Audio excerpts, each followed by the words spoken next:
এটা হচ্ছে আপনার পটুয়াখালী অবস্থিত বরিশাল বিভাগের।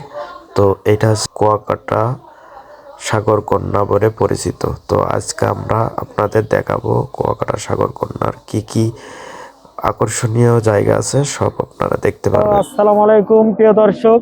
তো আমরা আজকে চলে আসলাম বেনাপোল। তো বেনাপোল থেকে আমরা টিকিট কাটবো। তো আমরা যাবো হচ্ছে কুয়াকাটায়। তো মোটামুটি আমরা বেনাপোল থেকে ডাইরেক্ট যাবো কুয়াকাটায়। তো আপনাদের আরো অনেক কিছু জানাবো ইনশাল্লাহ, আপনারা সাথে থাকবেন। এই যে চারিদিকে পরিবেশ। হ্যাঁ, তো যাই হোক আমরা এখান থেকে মোটামুটি বের হচ্ছি, আপনারা সাথে থাকেন ইনশাল্লাহ। আমাদের গাড়িতে ড্রপ করছে আপনার ইজি বাইক কি করে মানে স্ট্যান্ডে নিয়ে যাচ্ছে আর কি। আজকে যাবো আছে কুয়াকাটায়। তো বেনাপোল থেকে আমরা রওনা দিচ্ছি।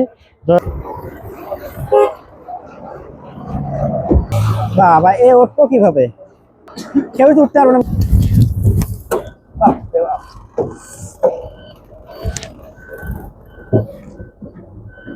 দেখি চাচা,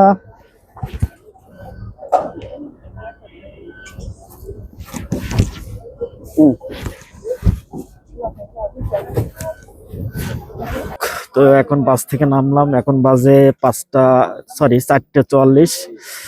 তো দেখি এখন হোটেলের দিকে যাব, গন্তব্য হোটেল বুকিং টুকিং করে নাস্তা নাস্তা করে পরবর্তী ভিডিও আসছে, সাথেই থাকেন। মানে অনেক কষ্ট করার পরে রুম পেলাম। তো যাই হোক, রুমের কন্ডিশন এই মোটামুটি, মানে 2 বেড, 2জন থাকা যাবে মোটামুটি। মোটামুটি পরিবেশ ভালো, খারাপ না। যাই হোক, বাথরুম দেখা যাক কত নিট অ্যান্ড ক্লিন সেটা দেখেন আপনারা। মোটামুটি ক্লিন আছে, হাই কমোড আছে। ঠিক আছে, আপাতত একটু রেস্ট নেবো। বাইক নিয়ে বসে রয়েছে, রেস্ট নেওয়ার পরে তারপর আমরা একটু বের হব, নাস্তা টাস্তা করবো, তারপর আর কি বাদ বাকি এটা হচ্ছে সবকিছু দেখতে কুয়াকাটার পাবেন ইনশাল্লাহ। প্রবেশ পথ। হোটেল তো থেকে বের এই হলাম, পথ সকালে বের হয়ে দিয়েই আমরা কিন্তু রোডের দিকে আপনাদের বের হচ্ছি। যাত্রা শুরু তো কুয়াকাটার। এবং দেখি বিচের কিছুক্ষণ দিকে দেখে আর হাঁটার কি কি পরে অবস্থা, দেখি দেখছেন যে বিচ, কাঙ্ক্ষিত এবং এখান থেকেই কুয়াকাটা শুরু বিচ, কুয়াকাটার বিচের যাত্রা। পাশেই তো আমরা দেখেন চলে আসছি। চারিপাশে দেখা যাচ্ছে। তো কিছুক্ষণ পরে আমরা নামবো।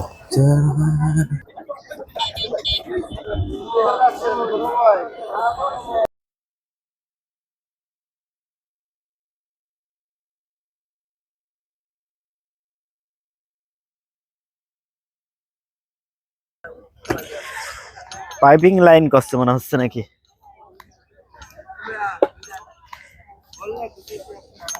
চারিদিকে সবুজ জোড়ার ধুম চলেছে, চারিদিকে বিস্তারিত পরিবেশ।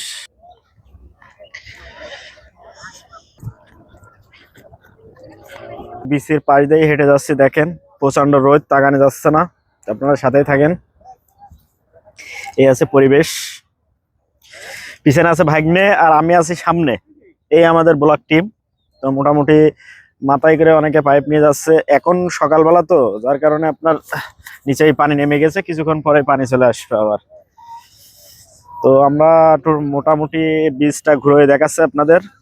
আর আমরা কালকে থেকে স্টার্ট করব আপনার ওই যে নদী, সমুদ্রের মাঝখানে একটা দ্বীপ আছে, ওখানে যাব। তারপরে মানে চিকেন যা জায়গা আছে সবকিছু ঘুরে আপনাদের দেখাবো ইনশাল্লাহ, সাথে থাকবেন ইনশাল্লাহ।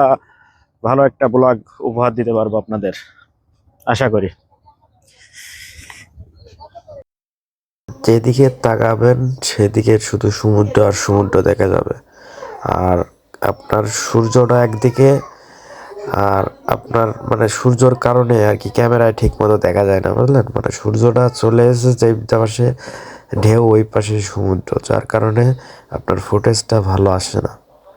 আপনি এই পাশতে তুললেও যা আসবে ওই পাশতে, মানে এখানে ঝামেলাটা হয়ে গেছে, হয়তো বা বিকেলে একটু ভালো আসে। তো যাই হোক, চারিপাশে দেখছেন তো এখন অনেক মানুষ আছে, বাট আপনার সবচেয়ে বেশি মানুষ থাকে আপনার শুক্র, শনি, বৃহস্পতিবার, এই 3 দিন। এখন লোক অনেক কম, এই আছে। টোটাল 20টা তো ঘুরে দেখাতে গেলে হয়তো মনে করেন একটা ভিডিও হবে 500 মিনিট, তাই এটা তো আর সম্ভব না। যতটুকু পারি ততটুকু দেখানোর চেষ্টা করছি, আপনারা সাথে থাকেন। আর আমরা ওই কিছু দূর হাঁটবো, কিছু দূর হাঁটার পরে আপনার ইয়ে করব, ওখানে আমরা কিছু ভিডিও মনে করেন টিকটক বিভিন্ন নয়ছয় বানাবো, আপনারা সাথে থাকেন, দেখেন মোটামুটি পরিবেশ। তো যাই হোক, আসলে মেন কথা ভাই, এখানে আসতে হলে আপনাদের মনে করেন বেশি খরচ হয় না, এই জন্য মানুষ এখানে আসতেছে। আর এখানে আপনার বিনোদনটা খুবই ভালো, খুবই ক্লিয়ার বিনোদন আছে এখানে।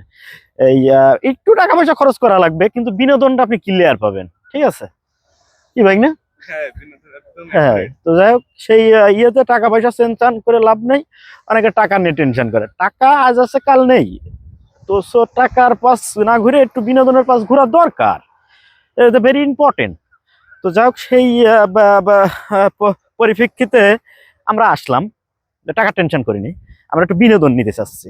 তো যাই হোক, অনেকে ল্যাপটপ করে দিয়ে গেছে। তো যাই হোক, ওইসব বলে লাভ নেই, এখন